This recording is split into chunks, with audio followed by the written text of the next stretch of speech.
छोटू राज, छोटू राज, छोटू राज।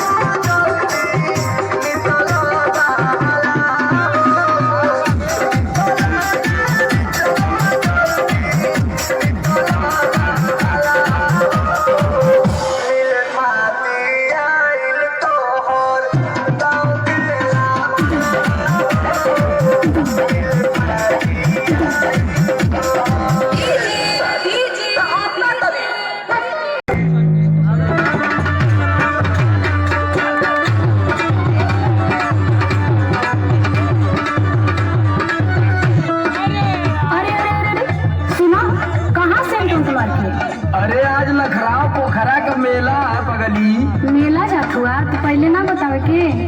तोके कुछ बताए के करी। सुना एक चीज चाहत रहा।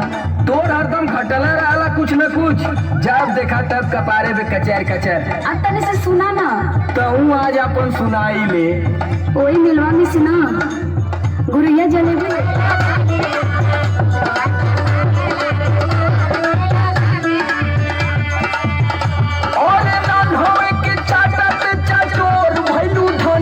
चटोर भैलू धनिया, चुअता पानी लड़ी कोर भैलू धनिया।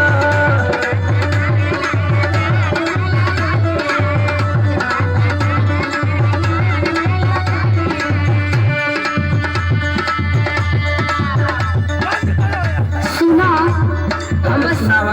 हम बस अपने खातिर थोड़ो मांगतानी कि इतना बहुत तेज फुटकत बड़ा। तब क्या करे खातिर मांगत तू? हम सबके खातिर न कहतारी, कुछ न कुछ सबके बदे न कहतारी, बस हमरे सुनाता। सबका ठिका ले ले तू। अरे काहे न, परिवार चलावे के बाद तो ठिका लेवे के पड़ी न। सुनावा। अम्मा जी के लिए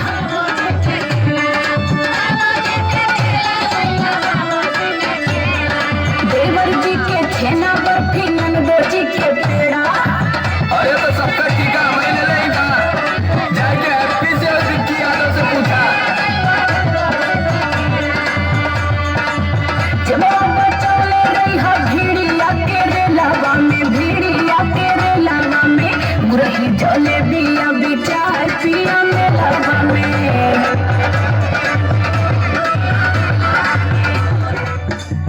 गुरही जले बिया बिचार पिया में लावा में।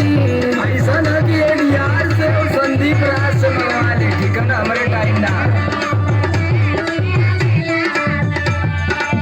ले लई हगर में छनात होई ते लवा में, ले लई हगर में छनात होई ते लवा में, गुरही चले पिया बिचाई पिया में लवा में।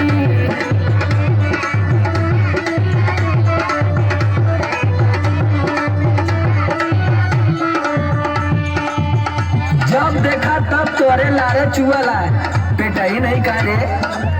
चुअता पानी लड़ी कोर भैलू धनिया।